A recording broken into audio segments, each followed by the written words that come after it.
Shalom, selamat pagi Bapak Ibu, Saudara, dan anak-anak yang diberkati Tuhan. Apa kabar hari ini? Saya yakin kita semua berada dalam keadaan yang sehat. Kita bersyukur karena kebaikan kasih Tuhan, kita boleh ada untuk menjalani kehidupan di pagi hari ini dengan penuh ungkapan syukur, dengan penuh sukacita.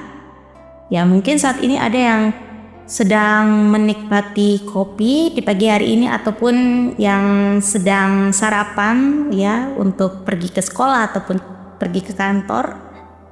Dan tentunya kita juga hari ini akan disegarkan oleh kebenaran firman Tuhan di dalam sapaan dan renungan GKI Salatiga Rabu 8 Oktober 2025 bersama dengan saya Asputri KA.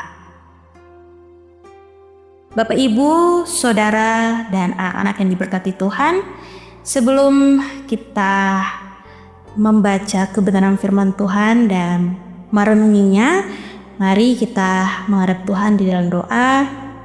Kita berdoa. Kami mengucap syukur padamu ya Bapa, buat kasih setiamu yang senantiasa Tuhan nyatakan di dalam hidup ini. Bersyukur Tuhan membangunkan kami dengan tubuh jasmani rohani yang sehat, dan kami pun boleh menjalani aktivitas kami di pagi hari ini. Namun sebelum kami melanjutkan kegiatan kami lebih lanjut, kami rindu untuk mendengarkan suara Tuhan melalui firman-Mu. Karena itu Tuhan, berkati kami sehingga firman Tuhan yang kami baca, kami boleh merenunginya dan boleh menerapkan di dalam kehidupan kami hari lepas hari. Berfirmanlah bagi kami ya Bapa, karena kami anak-anak-Mu telah siap mendengarkannya. Di dalam nama anak Yesus Kristus kami telah berdoa dan mengucap syukur. Amin. Bacaan firman Tuhan pada pagi hari ini terambil dari surat Efesus pasal 4 ayat 32. Efesus pasal 4 ayat 32. Tetapi hendaklah kamu ramah seorang terhadap yang lain, penuh kasih mesra dan saling mengampuni, sebagaimana Allah di dalam Kristus telah mengampuni kamu.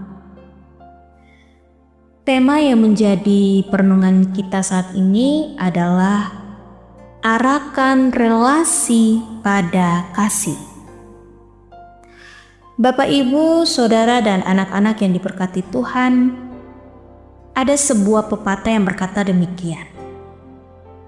Lebih mudah membangun daripada mempertahankan.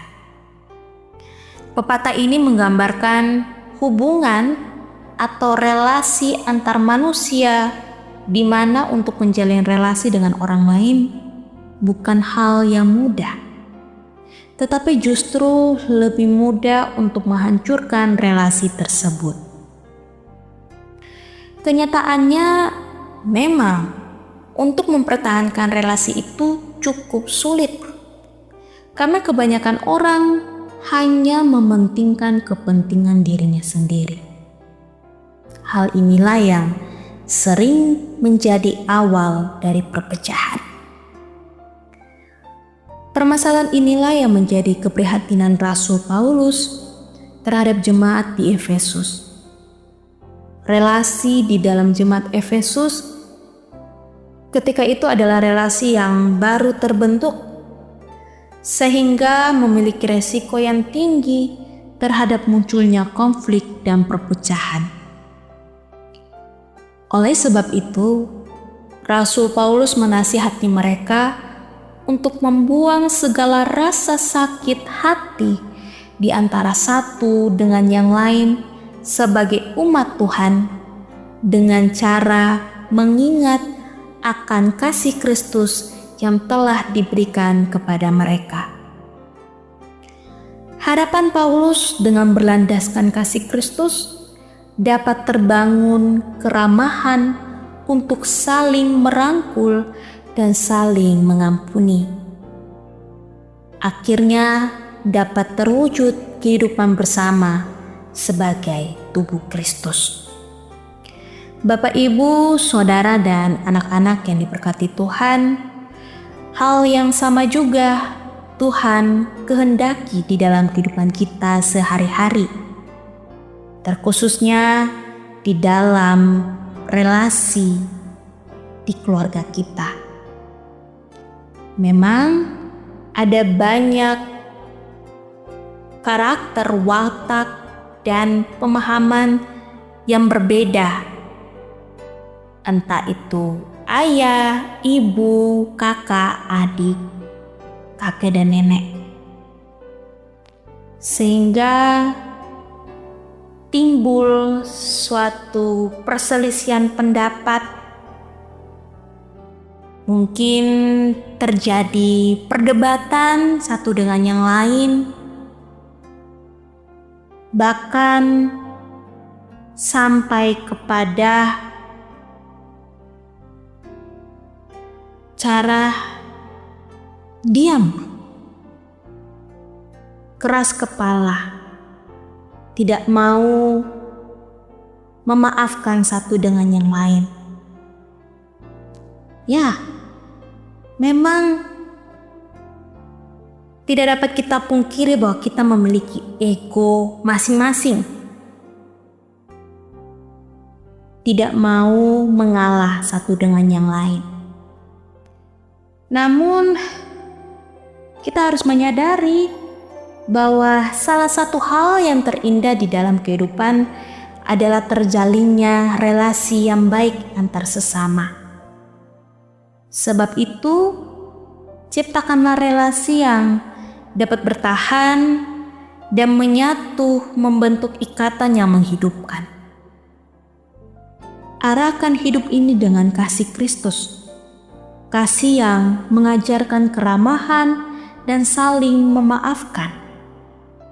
Maka dengan demikian, kita pun boleh membangun relasi kekeluargaan yang indah. Dan akhirnya kita pun boleh menjadi berkat bagi keluarga-keluarga Kristus lainnya. Tuhan memberkati kita dengan firman-Nya. Amin. Mari kita berdoa. Sungguh kami bersyukur padamu, ya Bapa, untuk lawatan kebenaran firman-Mu yang boleh Engkau nyatakan bagi kami di pagi hari ini. Kami sungguh-sungguh ditegur bahwa kami sebagai keluarga Kristus saat ini belum sungguh-sungguh menghidupi Kristus itu sendiri yang adalah kasih. Kami menyadari bahwa di dalam kehidupan kami, di dalam keluarga kami, ada banyak perselisihan pemahaman antara satu dengan yang lain, yang mungkin saat ini masih belum selesai, yang menjadi tembok pemisah dari relasi kami satu dengan yang lain. Dan karena itu Tuhan, melalui kebenaran firman-Mu kami ditegur bahwa sebagai keluarga Kristus, kami diajarkan untuk membangun kasih Kristus itu di dalam keluarga. Dengan kerendahan hati, dengan keterbukaan, dan mengampuni satu dengan yang lain. Sebagaimana Kristus telah menebus dosa kami di atas kayu salib untuk mengampuni dan menyucikan keberdosaan kami. Karena itu Tuhan, kami memohon agar Tuhan boleh membimbing kami, menuntun kami sebagai keluarga-keluarga Kristus yang boleh membangun kembali relasi itu. memiliki rasa keterbukaan, memiliki rasa pengertian, menghormati satu dengan yang lain. Sehingga daripadanya kami pun juga menghidupi Kristus di dalam relasi keluarga kami dan menjadi berkat bagi sesama kami. Ya Bapa di surga, saat ini kami akan menjalani aktivitas-aktivitas kami. Karena itu Tuhan, sertailah dan pimpinlah kami ketika kami melakukan kegiatan kami ke depan. Kami juga mendoakan untuk saudara-saudara kami yang saat ini berada dalam kondisi lemah tubuh. Tuhan pulihkan, Tuhan segarkan. Hanya ini doa permohonan kami ya Bapa, kami landaskan, kami satukan di dalam nama anak Yesus Kristus, Sang Kepala keluarga itu. Kami berdoa bersyukur. Amin. Selamat hari Rabu.